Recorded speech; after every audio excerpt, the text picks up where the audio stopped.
हरियाणा के मुख्यमंत्री नैब सिंह सैनी ने विधानसभा बजट सत्र के दौरान राज्य में साइबर अपराध के मामलों में आई कमी और सरकार द्वारा उठाए गए सख्त कदमों की जानकारी दी। मुख्यमंत्री नैब सिंह सैनी ने विधानसभा में बताया कि राज्य सरकार की जीरो टॉलरेंस नीति और तकनीकी रूप से उन्नत पुलिस कार्रवाई के कारण साइबर अपराध में वर्ष 2024 की तुलना में 2025 में लगभग 17% की उल्लेखनीय गिरावट आई है। अपराधियों पर सख्ती के चलते साइबर ठगी के मामलों में कमी आई है और साथ ही गिरफ्तारियों की संख्या भी बढ़ी है। मुख्यमंत्री ने कहा कि हमारी सरकार लगातार साइबर अपराधियों पर सख्त कार्रवाई कर रही है। उन्होंने बताया कि ठगी गई राशि को बैंकों के साथ समन्वय कर तुरंत फ्रीज करने की दर 27% से बढ़कर 40% हो गई है। जो साइबर क्राइम का विभाग बना है, ये हमने आकर के बनाया, कांग्रेस के समय तो था ही नहीं। माननीय अध्यक्ष जी, हम इसके अंदर लगातार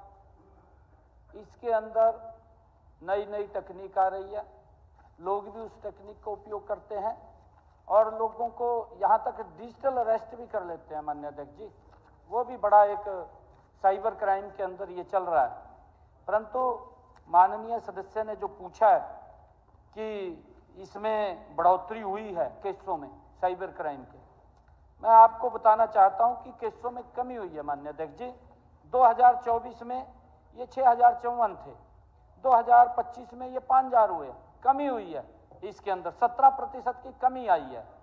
और ठगी के मामलों के अंदर भी माननीय अध्यक्ष जी, ये 2024 में 9804 थे और 2025 में ये 6324 हुए। लगातार हमारी ये सरकार निरंतर ऐसे साइबर क्राइम जो करने वाले लोग हैं उनके ऊपर सख्त कार्रवाई कर रही है। 36% की इसके अंदर कमी आई है।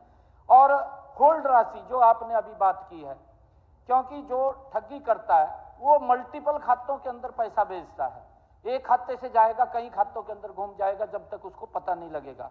हमने उस राशि को माननीय अध्यक्ष जी होल्ड कर देते हैं। तुरंत हमारी जो साइबर पुलिस है वो बैंकों के साथ भी हमने अटैच किया उसको, और बैंकों से मिलकर के जो ही पता लगता है मिनटों के अंदर उस राशि को हम होल्ड कर देते हैं। और होल्ड की गई 27% की जो राशि थी उसकी भी संख्या बढ़ी है। माननीय अध्यक्ष जी, मुख्यमंत्री ने बताया कि किसी के साथ यदि कोई साइबर अपराध होता है तो हमने जीरो FIR का प्रावधान किया है। यदि किसी व्यक्ति के साथ कहीं भी साइबर अपराध होता है तो उसकी शिकायत पर कहीं से भी FIR हो जाएगी, उसे यहाँ वहाँ भटकना नहीं पड़ेगा।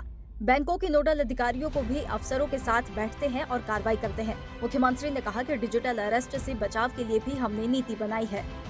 और मैं आपको बताना चाहता हूँ, हमने ये भी निर्णय किया है कि हम जीरो FIR, अगर किसी के साथ कोई साइबर क्राइम होता है तो जीरो FIR का भी प्रावधान हमने किया है, ताकि कहीं पर भी उसके साथ क्राइम होता है वो 1930 पे अगर कॉल करेगा तो उसकी FIR दर्ज हो जाएगी और संबंधित थाने के अंदर वो चली जाएगी।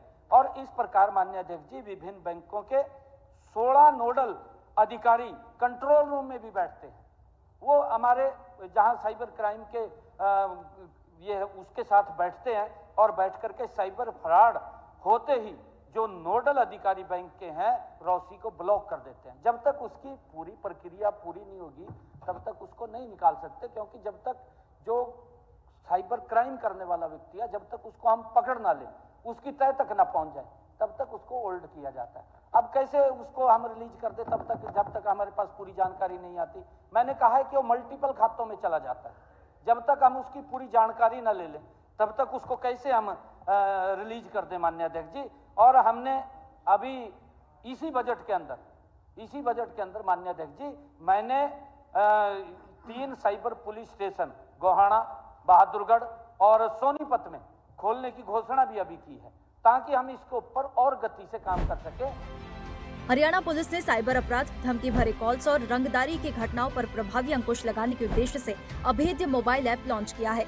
ये देश में अपनी तरह का पहला मोबाइल आधारित सुरक्षा प्लेटफॉर्म है जो नागरिकों को संदिग्ध कॉल्स, धमकी भरे संदेशों, स्टॉकिंग और डिजिटल उत्पीड़न से बचाने में सक्षम होगा।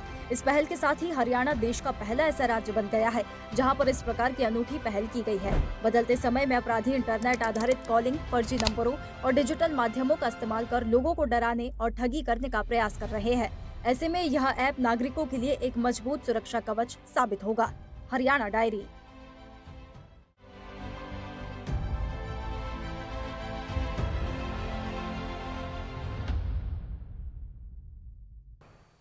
ऐसे ही वीडियोस के लिए लाइक करें, शेयर करें, फॉलो करें। YouTube पर जाकर सब्सक्राइब कर बेल आइकन दबाना ना भूलें और ताजा अपडेट्स के लिए स्वदेशलाइव.com पर जरूर जाएं।